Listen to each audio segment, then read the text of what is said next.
2018. Well, she is the one who helped expose it. She's given 2 very powerful TED Talks, and we're happy that she is here with us today on the GMF stage. Please welcome Carole Cadwalladr.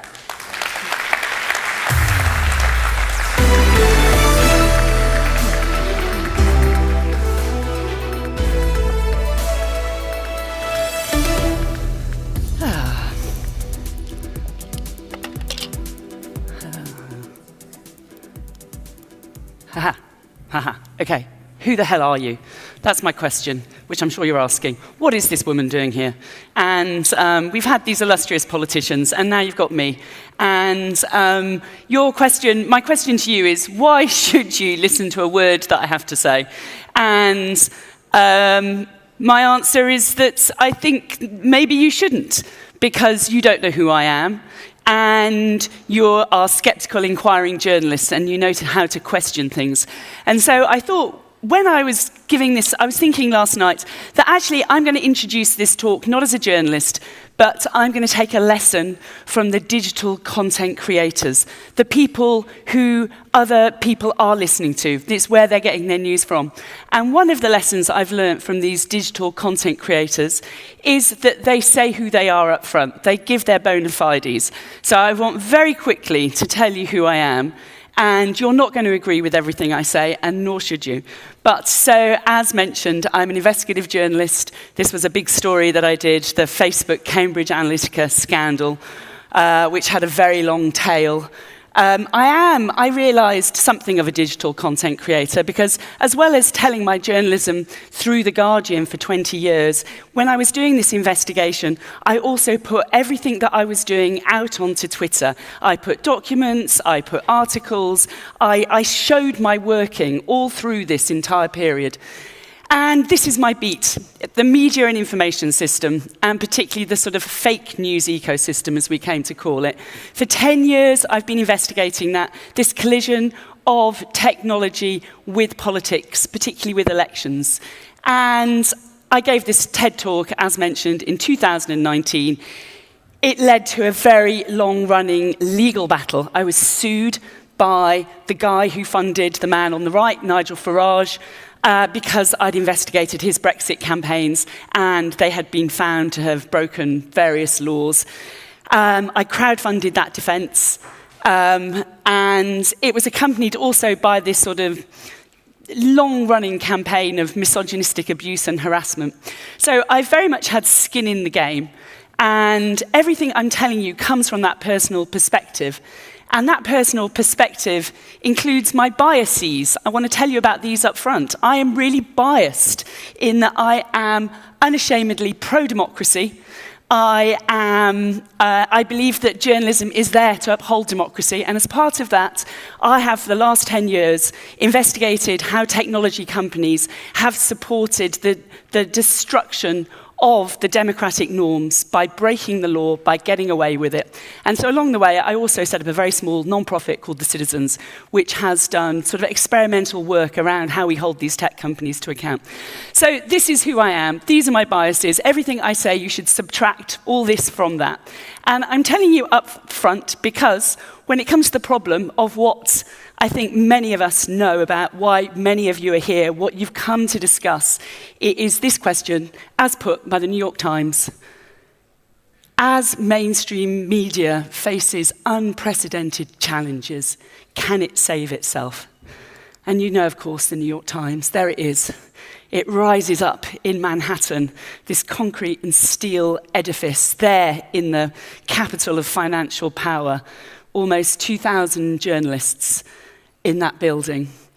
And I don't need to tell you the stats. This is what's happened to trust in the media. Plummeted. And it's going in one direction. 30% of people now don't trust. It's the other way around. 30% of people do trust mainstream media, but a bigger percentage don't trust it at all. So this is what we're up against. And of course, it's not the only problem. We're at, as you know, an unprecedented moment in terms of what is happening in the world.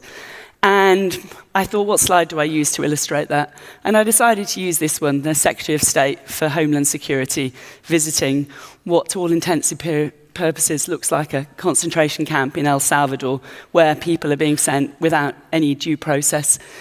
And the reason why I think that's so interesting, especially for a global audience, is because it's this, there's Bukele, I'm sorry, I pronounced it wrongly, the president of El Salvador, who Trump is in alliance with. And this is what we see increasingly. This is what's happening. There's an alliance of autocrats across the world. They're copying each other, they're learning from each other, and increasingly they're networking and allying with each other. You know the names, Modi in India and Netanyahu in Israel and Orban in Hungary. And this is what's happening. 2004, 51% of the world lived in democracy, now down to 28%. 49% in autocracies, now 72%. The stakes could not be higher. And for me, this image, the tech bros at the inauguration, is the other piece of the equation that we have to think about. Because this isn't a coincidence that this is happening in all of these different countries across the world. There is an underlying factor, and that is these Silicon Valley tech platforms, the platforms that the entire world now communicates on. And it's not technology per se, it's this particular type, Silicon Valley, VC-funded, social media platforms, which are data harvesting us, which are monopolies, which have accrued this enormous amount of power, and that now, with that axis of autocracy we're talking about, these guys now are also lined up behind them. And that is a new type of power. And, you know, some people in America, they're calling this oligarchy because it looks so like Russia, sort of this elite businessmen who trade favors with the president and are protected as to make money. But because these aren't just companies, they're not just oil companies, they are these global communication companies. And that's why I believe that it's this sort of new type of power, this broligarchy, that is a type of power that we haven't seen before, with unique challenges to us as journalists. So I want to go back. This is the Washington Post. It's asking the same question here. You'll remember that, of course, Watergate paper. They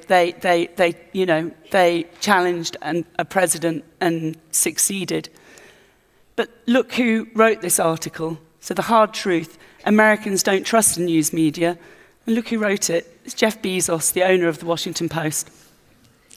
So he used this line to defend the fact that he pulled the endorsement of Kamala Harris before the election. There he is. And that was him killing that article. And this is what Marty Baron, who's the ex-executive editor of the Washington Post, said about that. This cowardice, spinelessness. And we've already seen what's happened now. These other media companies, they are surrendering to Trump's power. I've got a list, actually. I just wanted, let me just check how long I've got. I just wanted briefly to read what Marty Baron says about what Trump is going to do to the press in the US. And although I'm picking out the US here, what we know is that it creates permission in other countries too. So this is just his list, which he gave back in November, and already we can see it coming true. He said, we're going to see prosecuting and imprisoning of journalists for leaks of national security information. Trump has spoken at rallies about journalists meeting their bride in prison. That is a reference to being raped. And he said that to cheers from the crowd. He's likely to increase the classification of documents, to scale back information laws, to put pressure on the owners of newspapers. We've already seen that. To encourage allies to bring libel suits, to challenge the key Supreme Court decision, NYT versus Sullivan, to put pressure on advertisers, to expand his power over tech platforms, to deny funding to public radio, to turn the voice of America into a propaganda outlet. We've already seen so much of this. And we also see how this is playing out in the rest of the world. This was Elon Musk campaigning for Alternative für Deutschland before the election here. And this is him promoting, inciting hate and violence, many people would say, in the UK during the riots last summer, and making clear that he intends to interfere in UK's political processes. So I just want very, very briefly to go back a little moment before I carry on. So we're going to catch our DeLorean back to 2016. And that was when we first started hearing this concept, fake news.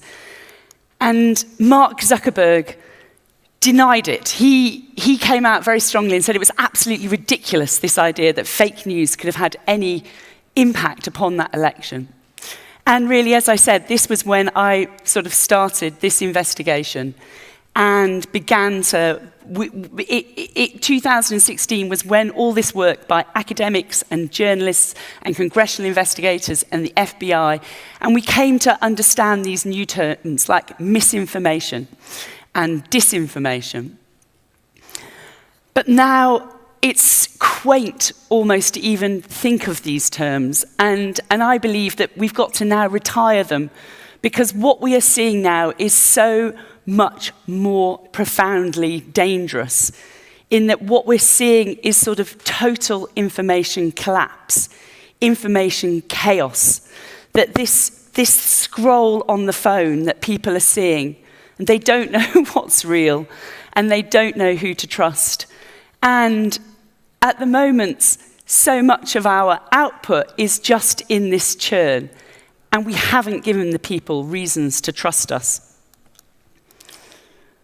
And this, I put this in because this was after we did all of this reporting in 2016 to 2018, and we discovered that Facebook, in fact, had played an instrumental role in those elections, and that the company had actually lied to reporters. That's what the SEC said. And Mark Zuckerberg was dragged towards Congress. The key thing to remember here is that absolutely nothing changed. Nobody was held to account. No laws were passed. These companies have got away with everything with absolute impunity. And that's the situation we find ourselves in now.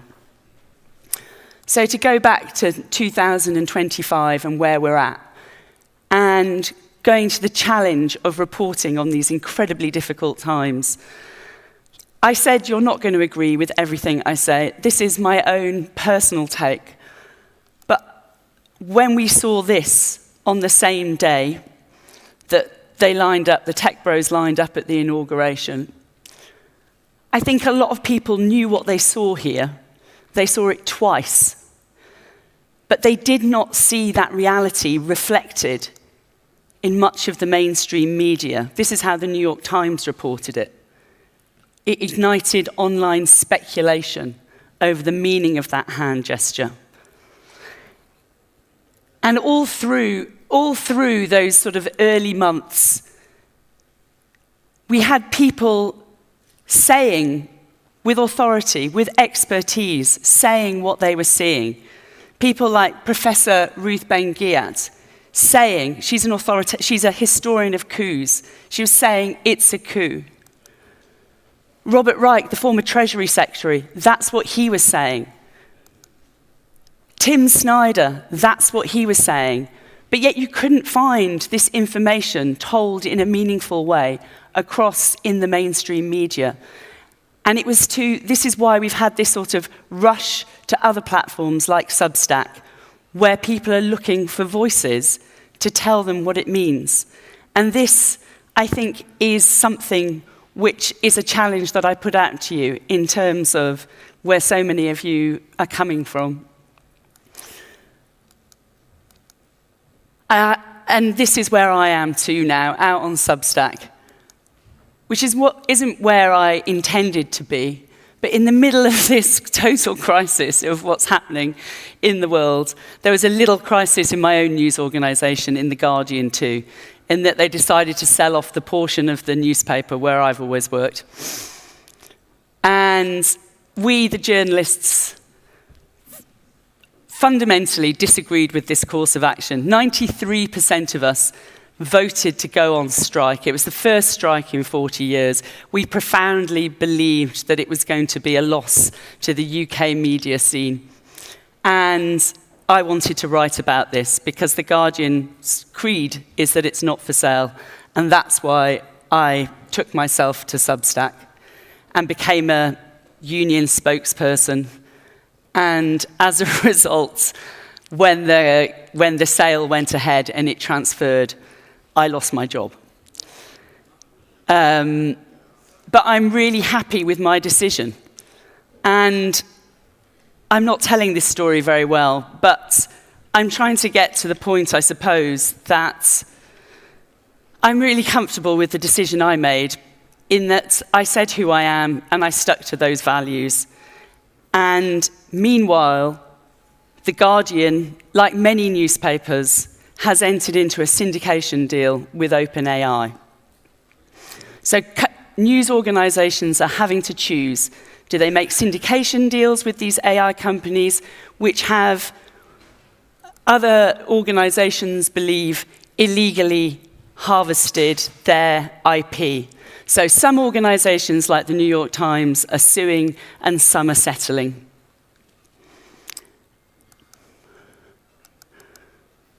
Oh, I'm sorry, I'm really not telling this very well.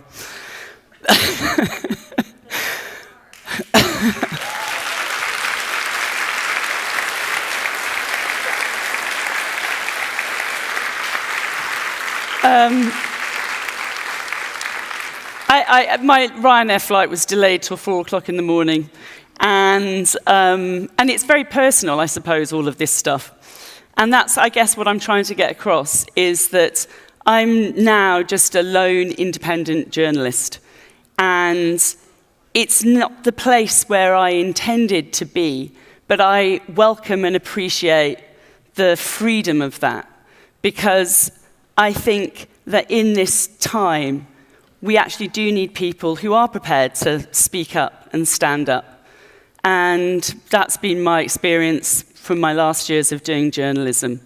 And I just wanted to tell this little story. I was at Glastonbury, this massive music festival last week, and it was this sort of amazing, wonderful, peaceful 200,000 people. And this was the headline. Oh, hold on. This was the headlines that accompanied that Glastonbury festival. And it felt nothing to do, like nothing I saw at the festival, like nothing that I think the 200,000 people there saw. And what they do see happening on social media is this. This is what we're seeing playing out in real time, and this is the thing which isn't on the front page of the newspapers.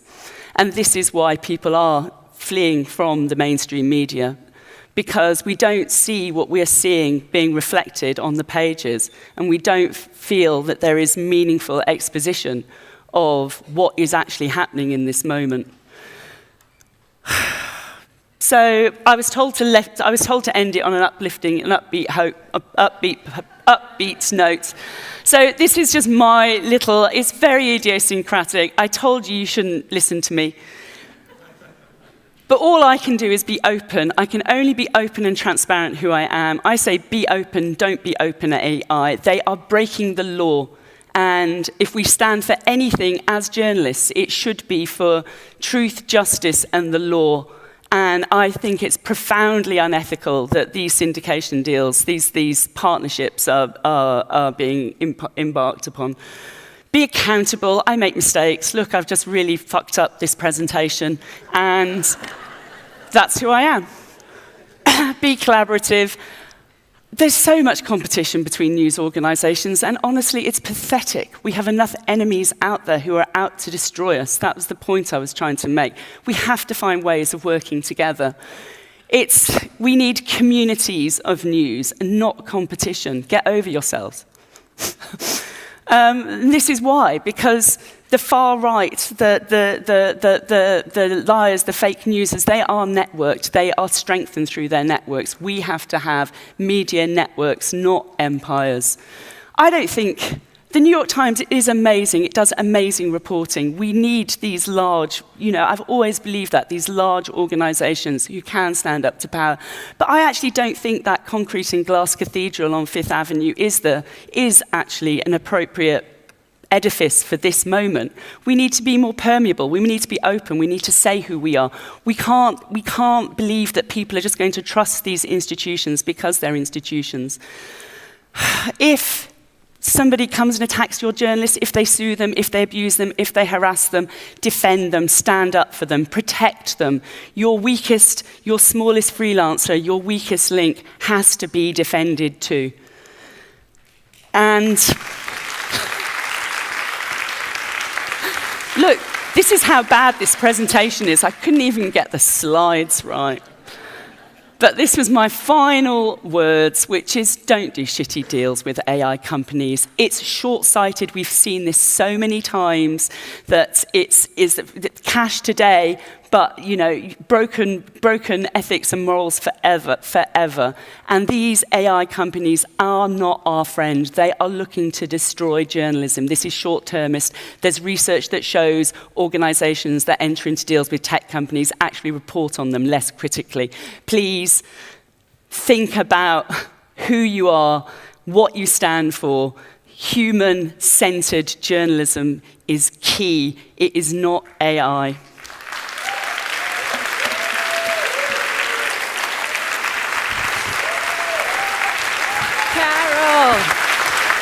Carole. Oh, well. Thank you so much. Thank you so much, Carole Cadwalladr. She says she doesn't feel like she's done a good job, but I feel you couldn't have told this story any better. Thank you so much. Thank you for reminding us that we need to ask ourselves, who are we, what are we willing to stand up for, and also challenging us when it comes to collaboration, for example, with AI companies. All right, we are running behind schedule, so what I'm going to do now is just to tell you that Edith Kimani and Melissa Chan are standing by at our other venues. They'll be starting their panel discussions, and right here we'll